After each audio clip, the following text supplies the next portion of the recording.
É forte como amor, é linda como a flor, mais pura do que uma taça de cristal. É doce como mel, nos fala lá do céu, é a palavra santa do Senhor. Graça e paz, irmãos. Grandes desafios estamos vivendo esses dias. Um momento ímpar na história da vida, talvez de todos nós. E estamos vivendo esse novo método para compartilhar os estudos da Palavra de Deus face a essa pandemia e esses cuidados que estamos procurando ter. Mas eu creio que o Espírito Santo continua agindo em nós, através de nós, e eu anseio de coração que você esteja acompanhando esses estudos para não perder a essência da sua vida de comunhão com Deus, que é o mais importante. Tudo vai passar. Essas dificuldades vão ser difíceis de serem superadas, mas nada vai mudar os planos de Deus para a sua vida. Portanto, alegre-se. Estude a palavra de Deus, esperando nele todos os dias, e nós veremos o triunfo da soberania de Deus sobre a vida do seu povo. Não negligencie os estudos da Bíblia, da palavra do Senhor. Não deixe de lado, não crie uma desculpa porque não estamos no templo e você não está se sentindo na obrigação de estudar. Não faça isso, mas sinta-se sim a obrigação de estudar. E além de tudo, ter o desejo de conhecer e crescer na graça e no conhecimento do Senhor Jesus. Hoje nós vamos abordar o assunto lá no capítulo 3, dos versos 1 até o verso de número 13. E o assunto a ser abordado, o tema da lição de hoje é o mistério da graça revelado e partilhado. Bom, o assunto de fato vai ser a respeito do mistério de Deus que revelou no tempo dos apóstolos e dos profetas no Novo Testamento. Quando a Bíblia fala de mistério, ele não está falando de um enigma, de algo que talvez por através de fórmula ou de algo místico que não tem acesso a isso, mas na verdade, ele está falando de verdades que por um período de tempo Deus manteve oculto para os homens e veio a revelar na época em que Jesus esteve aqui, na vida dos seus apóstolos, dos profetas do Novo Testamento, para a partir de então ele mostrar o seu grande plano, que ele já tinha em mente até mesmo antes da fundação do mundo, em que ele desejara a salvação de todos em toda a terra. E esse mistério, de fato, está envolvido no aspecto de que os gentios um dia seriam inseridos na igreja como povo de Deus. E judeus e gentios estariam sendo um só povo, como estudamos na lição passada. Isso não estava, de fato, revelado no passado. Porque, irmãos, a Bíblia é a revelação de Deus, da vontade de Deus, que foi feita de forma progressiva. Foi feito de forma parcial em cada etapa, em cada evento da história. Isso porque o homem não teria condição de entender toda a vontade de Deus, toda a revelação de Deus na sua integralidade de forma tão rápida e precisa. Por isso Deus foi revelando a criação, a expansão da humanidade, o início da nação de Israel com Abraão. Ele deu a lei, ele deu depois os profetas, foi manifestando de forma milagrosa em várias etapas da história. Veio a era monárquica, ele foi mostrando para os reis a sua vontade, e assim ele foi revelando, foi registrando de forma parcial, progressiva, até que, no certo tempo, conforme diz lá em Gálatas capítulo 4, o Senhor revelou o seu grande plano para com a humanidade. Gálatas 4 diz assim: vindo, porém, a plenitude do tempo, Deus enviou seu Filho, nascido de mulher, nascido sob a lei. Na plenitude, ou seja, depois de ele ter concluído tudo o que ele precisava, então Deus enviou Jesus. Lá em Romanos, também no final do capítulo 16, a palavra do Senhor também nos diz assim: ora, há aquele que é poderoso para vos confirmar segundo o meu evangelho e a pregação de Jesus Cristo, conforme a revelação do mistério, guardado em silêncio nos tempos eternos. O homem não tinha acesso nenhum, até que Deus o revelara por meio dos seus servos. E que agora se tornou manifesto e foi dado a conhecer por meio das Escrituras proféticas, segundo o mandamento do Deus eterno, para a obediência por fé entre todas as nações. Então este mistério nada mais é aquilo que Deus havia ocultado por um tempo, nesse processo da revelação progressiva, para que o homem viesse a compreender tanto a pessoa de Deus, o seu relacionamento com o homem, os seus planos e as nossas condições diante de Deus, nosso Criador. Então nós vamos estudar esse texto do verso 1 até o verso 3, do capítulo 3 de Efésios, sobre o mistério da graça revelada. Então, nós vamos analisar a partir de agora esse texto, estudando.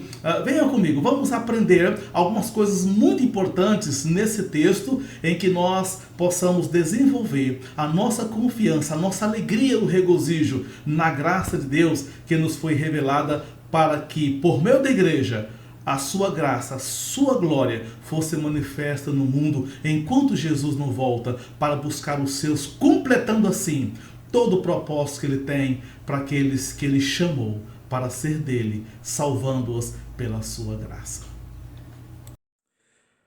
Muito bem. Em primeiro lugar, Paulo fala a respeito de si mesmo antes de discorrer a respeito desse mistério revelado na graça de Deus. No verso 1, Paulo fala que ele era o prisioneiro de Cristo. O verso 1 diz assim: por essa causa eu, Paulo, sou o prisioneiro de Cristo Jesus, por amor de vós, gentios. Paulo estava preso quando ele escreveu a carta aos Efésios, lá em Roma, depois de poder dar testemunho do que ele era atualmente para aquele momento. E é interessante que ele expõe a razão, por amor de vós, gentios. Ele faz essa identidade justamente porque, a princípio, os judeus tinham uma grande discernimento ou diferença para com os gentios. Os judeus, na verdade, excluíam os gentios de todo tipo de relacionamento, porque os judeus conceberam ao longo de muitos anos a ideia de que eles, como povo de Deus, escolhido, uma nação que tinha a lei, as promessas, as alianças, os gentios não faziam parte desse processo. Os gentios eram um povo separado. Qualquer outra nação que não era judeu estavam separados. Então eles excluíam, não podiam entrar no templo, não podiam participar das festividades. Em certo aspecto, eles não podiam adentrar para fazer parte como povo judaico. E isso trouxe dificuldades, porque na verdade até mesmo o próprio Paulo perseguia a igreja antes dele se converter, porque era distinta dos judeus. E a igreja recebia todo tipo de pessoas, judeus, gregos, egípcios, árabes, qualquer tipo de gente. E isso incomodava os judeus, porque a nação poderia viver ser mista em vários povos, misturando, não podiam tocar no templo, porque eles eram um povo especial. Não era judeu, então não podia fazer parte. E nisso Paulo, no seu testemunho lá em Jerusalém, quando ele testemunhou da sua conversão e falou da sua relação com os gentios, então os judeus detestaram esse testemunho. E então Paulo foi agarrado para ser preso. E então ele disse: eu sou prisioneiro de Cristo Jesus, por amor de vocês. Quando Paulo se converteu, ele passou de perseguidor para perseguido. Porque Deus mesmo disse para Ananias, quando foi atender Paulo, na sua conversão, em que ele ficou 3 dias sem enxergar nada, lá no capítulo 9, você pode ler, Deus diz para Ananias: eu lhe mostrarei o quanto importa sofrer pelo meu nome. Porque ele deveria ser o grande mensageiro dos gentios, o grande expositor do evangelho, que haveria de revelar o mistério que estava oculto, e agora Deus mostra o seu grande plano que ele havia traçado desde os tempos eternos. E sendo assim, no verso 2, Paulo diz assim: se é que tendes ouvido a respeito da dispensação da graça. Paulo estava se esforçando, mesmo passando por dificuldades, rejeição e perseguição, porque ele sabia que isso era um plano de Deus. E nessa dispensação, meus irmãos, nós cremos que na Bíblia há fases em que Deus testou o homem, dando a ele liberdade e responsabilidade, mostrando a sua graça e também o seu juízo a todos que ele se relacionou para revelar a sua vontade. A dispensação é um período de tempo no qual o homem é testado em relação a alguma revelação da vontade de Deus para ele. Quando Deus mostra o que Deus quer que seja feito, o homem é testado dando liberdade, responsabilidade, e Deus mostra a sua graça com isso, mas também Deus mostra o seu juízo quando o homem erra, quando erraram. Nós temos aqui, na maioria dos estudiosos creem que são 7 dispensações. Nós temos o período da inocência, Adão e Eva, quando tiveram a oportunidade de cultivar o jardim, eles erraram comendo fruto que não deveriam comer, sendo rebeldes à ordem de Deus, e o juízo foi a expulsão do Éden, tendo como castigo a morte, a separação de Deus. E então eles foram expulsos do jardim, porque já não tinham mais comunhão com Deus. Depois veio a consciência, o homem agora sendo consciente, conhecedor do bem e do mal, os povos começam a encher, começa a surgir várias pessoas, e eles então, ao invés de responder em adoração a Deus, como aconteceu com Enos, daí se começou a invocar o nome do Senhor, mas os povos não queriam fazer isso. As pessoas rejeitaram Deus totalmente, porque, como nós falamos, estavam mortos em relação a Deus. E Deus deu essa oportunidade, mas eles então foram cruéis e rebeldes, então veio como castigo o dilúvio. Deus então resolve dar cabo de toda a humanidade, preservando Noé e sua família por causa da sua graça. Depois vem o governo humano, quando Deus agora espera que o homem se espalhe sobre a terra, mas eles decidiram não se espalhar, demonstrando uma clara e explícita rebeldia à vontade de Deus, ao que Deus queria. Deus demonstra a sua graça, mas o homem falha, e o juízo é a confusão de línguas, e eles então desistem do seu intento e se espalham por toda a terra, formando então a partir daí as nações ao longo da história. Depois nós temos o período da promessa patriarcal, quando Deus chama Abraão, lhe faz promessa de uma grande nação, de lhe dar a terra, e então veio Isaac, veio Jacó, veio os seus 12 filhos, eles então começam a desenvolver, mas vão para o Egito, e lá ficam, lá se acomodam. Como juízo, eles foram feitos escravos no Egito. Não era para ser assim, porque Deus lhes havia dado a terra, Deus lhes havia mostrado e lá estavam instalados. E quando foram para se livrar da fome, mas lá ficaram, deveriam ter voltado. E aí veio esse juízo, a escravidão no Egito. Deus, na sua misericórdia, liberta-os e lhes dá a lei, para então constituí-los como nação, prometendo a terra de Canaã para cumprir o que ele havia prometido a Abraão. Mas a lei agora é uma nova oportunidade da nação, agora como nação, responder positivamente para Deus em obediência, em submissão à sua vontade. Mas infelizmente eles também erraram. Eles também feriram o propósito de Deus para serem obedientes, seguir a sua vontade, para que eles pudessem seguir as suas leis. E o juízo foi a perca da nacionalidade. O reino foi dividido após o reinado de Salomão. O reino do norte, Israel, foram cativos na Assíria, e o reino do sul, Judá, foi cativo em Babilônia. E assim eles perderam sua nacionalidade por muitos anos. E aí finalmente vem a dispensação da graça, o período em que Deus agora, por meio de Jesus, concede ao homem a oportunidade para lhe dar salvação e perdão.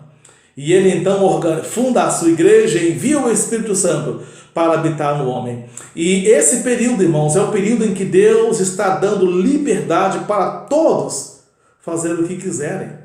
Ele está chamando o homem ao arrependimento, mas dá a liberdade, porque em Cristo, o que a lei cobrava, ela não precisa mais cobrar no momento.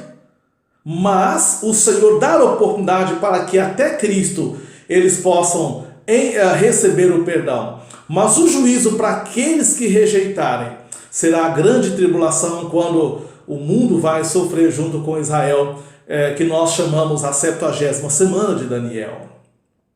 E depois vem o milênio, a 7ª dispensação, quando Jesus vem para reinar, e lá em Jerusalém, cumprindo assim a aliança davídica. E naquele tempo também, muitos não vão se converter, vão servir ao rei, porque ele vai reger com um cetro de ferro. E ao final dessa dispensação, o juízo do grande trono branco, para todos aqueles que rejeitaram o rei, que não se converteram, e assim também todos os demais serão julgados nesse dia. Muito bem, e nesta dispensação da graça, é isso que Paulo está dizendo para a igreja, porque a ele confiaram para poder falar a todos a respeito do favor imerecido que Deus dispensa a toda a humanidade. Agora, veja que interessante. As profecias do Antigo Testamento, de fato, foram sendo desenvolvidas para trazer ao povo a mensagem de esperança.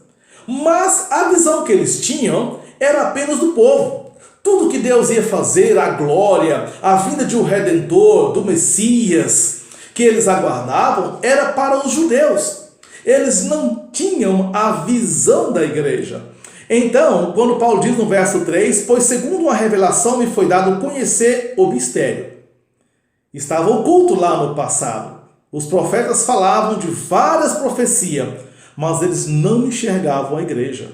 Eles não tinham a visão de um povo junto com o povo judeu, junto com os gentios. Não era essa o que estava para eles. Conforme escrevi há pouco, resumidamente, falando sobre a união de um só povo, quando Cristo quebrou a parede da separação. Pelo que quando leres, podeis compreender o meu discernimento do mistério de Cristo, o qual em outras gerações não foi dado a conhecer aos filhos dos homens, como agora foi revelado aos santos apóstolos e profetas no Espírito. Então, a visão ainda era judeus. Esse era o povo especial, as bênçãos ainda eram para ele, as promessas estavam restritas a este povo. E os gentios continuavam separados. Eles não tinham essa visão no passado, então era um mistério, que agora Paulo tem o conhecimento, porque o Espírito Santo o revelou por determinação de Deus. E com isso, olha o que ele diz aqui no verso 6, a saber, que os gentios são co-herdeiros, membros do mesmo corpo e co-participantes da promessa em Cristo Jesus por meio do Evangelho. Então agora não é mais judeus ou gentios separados, na igreja são feitos um. um novo homem transformado, convertido, agora uma nova criatura. A lei já não vai mais reger a vida deles, estão debaixo da graça, porque agora esta revelação é como se Deus dissesse: eu não tenho mais um povo exclusivo, separado, mas agora eu tenho a igreja. Todos aqueles que em Cristo se convertem, são nova criatura, é um povo que é incluído na família de Deus. Lembra-se que nós falamos lá no capítulo 2, dos versos 11 ao 22, é justamente isso que está sendo revelado, que foi o culto no passado. Todos juntos, agora como um só povo, diante de Deus. Isso é a graça maravilhosa do Senhor. Irmãos, e esse mistério foi revelado no Novo Testamento para os apóstolos e os profetas. Por que esse mistério foi revelado no tempo dos apóstolos? Por que não foi revelado antes? Por que não foi feito naquela época? Muito bem, nós podemos alistar, talvez há mais razões, mas eu gostaria de listar pelo menos 5 motivos. Porque esse foi o momento de revelação do mistério. Esse foi o momento em que Deus usou propício para poder revelar. Nós lemos lá em Gálatas, capítulo 4, quero ler de novo. Vindo, porém, a plenitude do tempo, Deus enviou seu Filho. Ou seja, depois de Deus cumprir todo o que ele precisava fazer, então no tempo exato, no tempo certo, Deus revelou esse mistério por meio de Cristo Jesus aos seus santos apóstolos através do Espírito Santo. Muito bem. Primeiro, o período do Antigo Testamento foi necessário e suficiente para Deus mostrar a gravidade da corrupção do homem no seu pecado. Então houve um período em que foi necessário ser mostrado, revelado, evidenciado o quanto o homem é pecador, o quanto o homem é corrupto, totalmente depravado. Então, os escritos do Antigo Testamento foi mostrando o quanto o homem estava confrontando a vontade de Deus, totalmente alheio a Deus. Falamos das dispensações, em todos os períodos em que Deus deu oportunidade, em todos eles o homem falhou.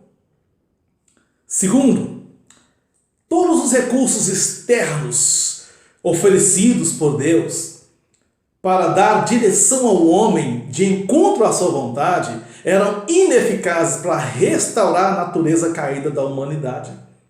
Deus deu a lei, veio os profetas, Deus fez muitos milagres, grandes demonstrações, mas nada disso foi eficaz para restaurar a natureza humana, para dar a ele uma direção. E então, como fazer? Nada poderia mudar o homem, porque os esforços eram de fora para dentro. A lei, ela impunha ao homem fazer aquilo que Deus queria, mas ela apenas fazia, mas não lhe dava nenhuma condição para fazer. É como dar a um trabalhador uma grande obra sem dar nenhuma ferramenta para fazer. Então, assim eram as condições. Foi esse período necessário. Terceiro, foi um tempo em que Deus mostrou a todos que necessitavam de sua intervenção sobrenatural para que fossem salvos. Foi um período em que Deus realmente pôde mostrar, dizer: olha, sem mim vocês não podem fazer nada. Ezequiel disse, o Senhor disse para Ezequiel que aquele povo tinha um coração de pedra, um coração insensível. Se Deus não intervisse sobrenaturalmente, todos nós, toda a humanidade estaria indo para o abismo. Lembra-se quando Paulo disse, ele deu ouvir estando mortos. Se Deus não age, como mortos, nós seríamos enterrados, condenados para sempre. Então, Deus revelou esse mistério nesse período, porque antes disso ele mostrou suficientemente que nada que pudesse fazer por eles, o homem nunca conseguiria fazer isso por si só, responder se Deus não agisse para intervir, transformando suas vidas. Outra coisa, quarto, nós observamos aqui que foi um momento oportuno em que a nação de Israel estava em crise. O momento em que Deus revelou esse mistério foi um momento de crise para Israel e não tinham recursos para ficar evidente sua total dependência de Jesus e não confiassem em si mesmos. A nação poderia confiar plenamente, irmãos, na sua própria condição, como aconteceu, por exemplo, no templo, nas profecias de Jeremias. Muitos sacerdotes diziam: não, Deus não vai destruir esta nação, porque olha que templo magnífico, olha que grandes construções. Não, Deus não vai fazer isso. Eles se enganaram. Então, meus irmãos, foi um momento muito oportuno, porque Israel estava sem condição financeira, a economia da nação estava totalmente absorvida pelo Império Romano, e certamente Jesus veio um momento muito maravilhoso para mostrar para eles que eles precisavam recorrer a Ele. E quinto lugar, foi um momento em que Deus mostrou que a antiga aliança estava obsoleta, ou seja, a lei já não podia fazer mais nada e necessitavam urgentemente de uma nova aliança para resgatar todos que creem pelo poder da sua graça, inclusive os gentios. Então agora, esse momento foi grandioso, uma oportunidade, porque agora eles viam que precisavam de uma nova aliança. Não tinha mais recurso nenhum, não tinha mais nenhuma esperança. Precisavam urgentemente dessa aliança. Lembra-se que Jesus falou na ceia para os discípulos: esse sangue é o sangue da nova aliança, no meu sangue derramado em favor de muitos para a redenção. Então, por isso esse mistério foi revelado neste período, porque foi o tempo certinho, foi o momento exato em que Deus mostra que todos agora estarão incluídos num só corpo em Cristo Jesus, porque de outra maneira todos seriam condenados. Depois, nós temos o propósito dessa revelação do mistério. A igreja se torna agora instrumento de Deus para anunciar as boas novas. Verso 9 e 10, nós observamos Paulo falando do seu compromisso, do seu envolvimento. Ele diz, no verso 7, eu queria voltar um pouquinho, do qual fui constituído ministro conforme o dom da graça de Deus, a mim conhecida segundo a força operando seu poder. Paulo foi usado como pregador do evangelho. E ele, organizando as igrejas, a igreja agora passa a fazer parte desse processo para anunciar a multiforme sabedoria de Deus. Verso 9, manifestar qual seja a dispensação do mistério, desde os séculos oculto em Deus que criou todas as coisas, para que pela igreja, agora não é mais pelos judeus. Inicialmente, os judeus seriam um canal de bênçãos para as nações, mas eles rejeitaram o rei. Agora, nesse mistério que Deus revela, ele usa a igreja para que pela igreja a multiforme sabedoria de Deus se torne conhecida agora dos principados e potestades nos lugares celestiais, segundo o eterno propósito que estabeleceu em Cristo Jesus nosso Senhor.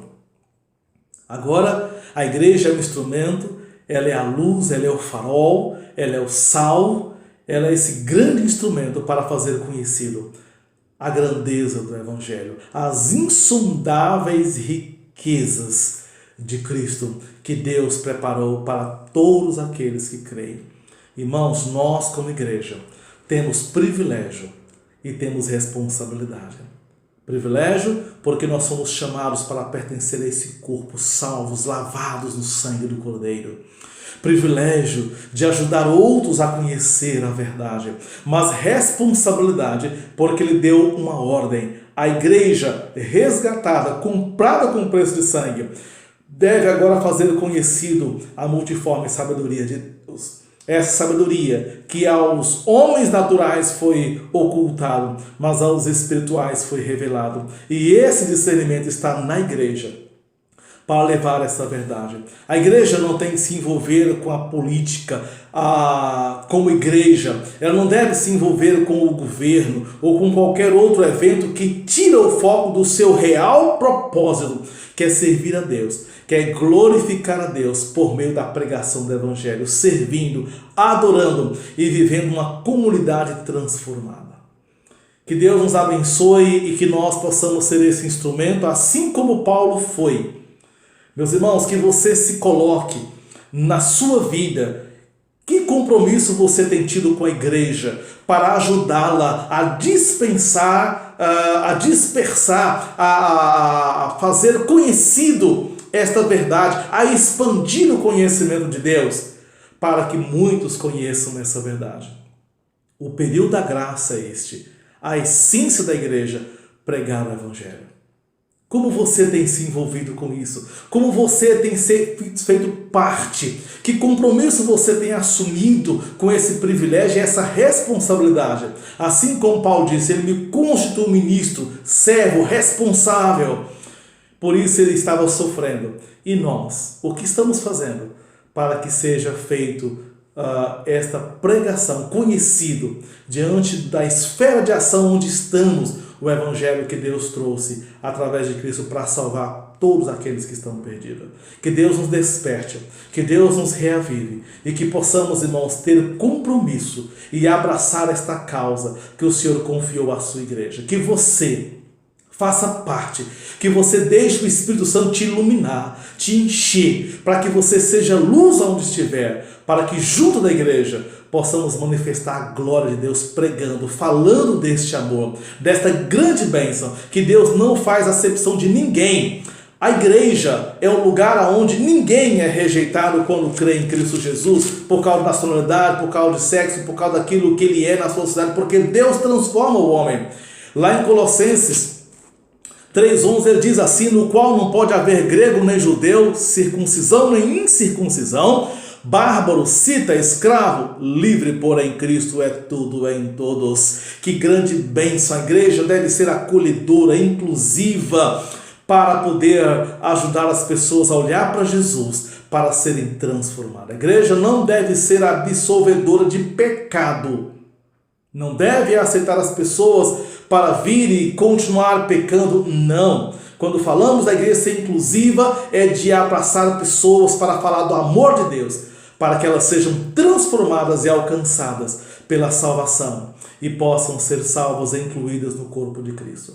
Que Deus nos abençoe, que assim como Paulo, que teve esse grande compromisso com o Evangelho, nós também possamos abraçar, tendo compromisso para a glória de Deus. Que Deus nos abençoe.